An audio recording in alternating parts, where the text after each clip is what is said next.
And it's time to have a conversation on the PL Zone. Yes, the Premier League Zone. And of course, you know that on 97.3 Citi FM, we have the exclusive rights to broadcast the Premier League in Ghana. And so we proudly bring that to you, and we have a PL Zone stories that we bring to you here on Breakfast Daily as well. Now, Jay Minta has joined me in the studio. He's from the Citi Sports team, and we're going to find out what's the latest scoop. Kwegu, welcome. Thank you very much. What's up? Charlie, I heard the audio. Mm-hmm. Did you hear the audio? Yes, I heard the audio. What did you make of it? You know the audio we're talking about, right? Yeah, the Liverpool, Tottenham Hotspur match. Tottenham Hotspur match. What did you make of the audio?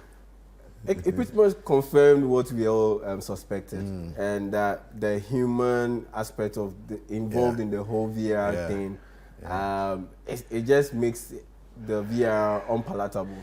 But I was listening to the guys from TalkSport yesterday, and I realized that even if the automated system was put in place, in this particular instance, it would not have made a difference. Because the error came from a misunderstanding of what decision the referee had done or made on the field. Do you see? Yeah. So thinking the referee had given an offside, they said check was complete. They were not paying attention to the game.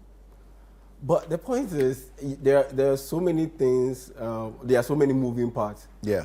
VR is checking for so many things. Yes. Whilst the game is going on. Yes. It's checking for off-the-field incidents. So you might think, oh, the action is happening on this side of the pitch. You are close to the goalkeeper on the opposite side. Yes. So no one is watching you. So you throw an elbow, you elbow your opponent in the face or something of that sort. The VR is paying attention to all these things. So I think, in my opinion, the question should come from VR to the field and say, what's the on-field decision? And then we can confirm it. Do you understand? Yeah. We can confirm it or go against it. And the on-field decision was wrong right from the get-go. Yes, I agree with that. But I'm just saying that if you, the VAR, don't know what the on-field decision is, you should ask for confirmation of what the on-field decision is. That's it. Yeah, it's as simple as that. I don't see what the issue is. That's why these days it's allowed for the action to play out and get completed first before the assistant referee has to flag for an offside. Thank you. And this one, he didn't do that. He actually flagged before the action of play had. Anyway, you let me know. The controversy galore the whole way. And it's mad. It's mad. The game for a while. It's mad there for a while, and it's brought the officials under a lot of scrutiny. Yeah. Under a lot of scrutiny. But on the flip side, there's nothing like bad news. Bad news sells too. And so controversy sells, and what that means is the Liverpool game against Brighton and Hove Albion, which we'll bring to you live from +233 Bar and Grill. It will come with there's going to be keen interest. Oh yeah, it will come with a lot of keen interest. It will come with a lot of attention because it's pretty much the battle of the wounded.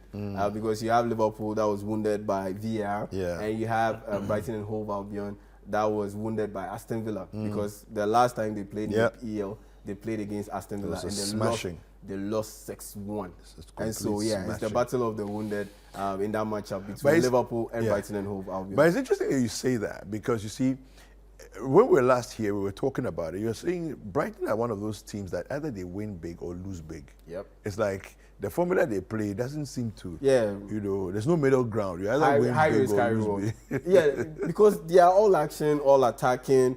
That was a system built by Graham Potter and Roberto De Zerbi, who came to replace Graham Potter when Graham Potter moved to Chelsea. He has doubled down on it because this is a guy who came from the Italian Serie A, and the Serie A is a predominantly defensive league. The coaches tend to be more defensive than your average coach in the EPL. But this guy was a standout. This guy was different. He was odd in the Italian Serie A because he was all action, all attacking. And so he fits the Brighton and Hove Albion mold. And he just came down and he doubled down on that particular model. That particular style of play. And so, for them, it's high risk, high reward. They will play their way out from the back. and we know what the risk that comes with playing out from the back. We saw Onana in the Champions League. What he did. Yes, because he are constantly playing out from the back, and so there's bound to be some mistakes in there somewhere. And because you have your players advance so high up the pitch, once there's a mistake, you do not have enough cover to prevent a goal. And so it comes with the risk once you start playing out from the back. But the rewards are so high once you get it right. And so high risk, high reward. You lose big or you win big. Okay, all right. So we have games this weekend. Yeah, we do. We definitely do. And it starts on Saturday. Saturday, the first game you have Luton Town taking on Tottenham Hotspurs. That takes place at 11:30 a.m. Luton Town. Ideally, this game on a normal basis it wouldn't mean much, but the point is Luton Town finally they have their first point, their first win in the EPL since they got promoted into the EPL, and so that brings a little bit of spice into this one.